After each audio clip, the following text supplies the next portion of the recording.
Ndakatarisa kudenga mtsotsi pamatama ose. Vazukuru vangu ka zvinhu zvakaoma. Ndoda kuti ndikudze chokwadi ka rega kuvimba nemunhu. Pano panyika yaMwari ka hausavimbe nemunhu muzukuru. Kana unodya naye chaiye ka anokunyudza muzukuru, kukunyudza pafeya. Manzwa zukuru.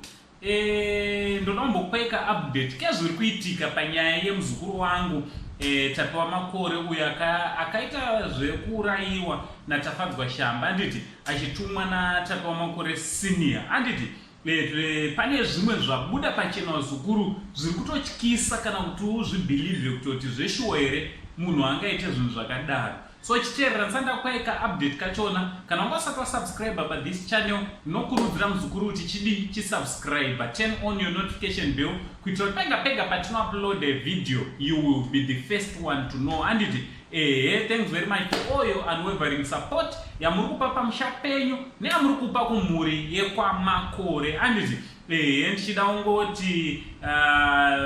ndichida ungotenda kunyangwe naTete Tilda vari kuita basa rakakura kumhuri imwe chete iyoyo, vari kuteerera nyaya dzacho dzese, vari kuita up and down vachifamba kunonzwa kuti zviri kufamba sei. So navo vazukuru pane zvimwe zvazobuda pachena zviri kutoroesa nehana. Vazhinji ndofunga tanga tichiziva Mai Lessy anditi panyaya yaTapiwa Makore vanonzi Mai Lessy mudzimai aichema zvisingaite achibatikana nekuda kwenyikurufu kana kuti kufa kwakaita Tapiwa Makore. Vazukuru mudzimai yeyai anotonzi ndiye, zviri kutonzi anga achitoziva kutoti Tapiwa Makore akafamba sei, kunyange nekuti musi wachona Tapiwa akanosiwa kumba kwani mudzimai uyu anga achitozviziva mufungi. Asi zvinhu zvinoshamisa uye zvinhu zvinorwesa nehana kuti here munhu angasvika paanochema achinyepedzera kuita macrocodile tears kungatasiri uziva kwaenda mwana izvo aitoziva all along. Zvinhu zvinorwadza zukuru.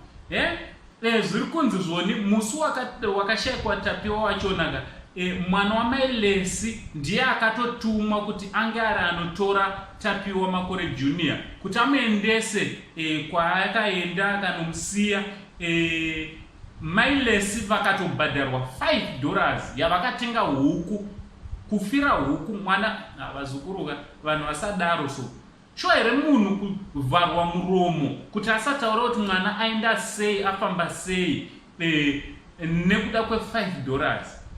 Ndo zvakaitwa nemudzimai uya anonzi Mai Lessy panyaya yaTapiwa Makore. Mai Lessy mwana wavo ndiye akatotora Tapiwa akatotumwa unoda naTapiwa kuti anomusiya kumba kwaTapiwa Makore senior anditi kubva ipapo mwana achibva atoshayikwa zvokutodai Mai Lessy vakatotaura panguva iyo pakataurwa kunzi mwana ashayikwa. Dzimwe dzenguva pamwe dai Tapiwa muzukuru wangu ari mupenyu asina kutourayiwa akatobatwa, vanhu vakatobatwa before vakomita this crime. Chinhu chinorwadza vazukuru. Ndo update yandangondiuyo zokuzivisai vazukuru mafambiro akaita mwana anditi chinhu charwadza vazukuru because Mai Lessy anotoriwe ukama zvakare because muroora wekwaMakore. Zvinhu zvinotorwadza vazukuru kuti weukama kusvika pakudaro here Mai Lessy munhu weukama kusvika pakuita hunhu hwakadaro nekuda kwe$5 yavakatenga huku imwe chete isitorina matomatoes, isitorina mafuta, isitorina kana zvinhu zvinoshamisa vazukuru. Ndo update yandakuigirai yandirwadza, zvandirwadza vazukuru. Tisavimbe nemunhu kana weukama waunodya naye munhu anotouya achiita seanokufarira usavimba naye muzukuru. Nauncle Saint ndo update yandangondiwe zokupai chitichi much love.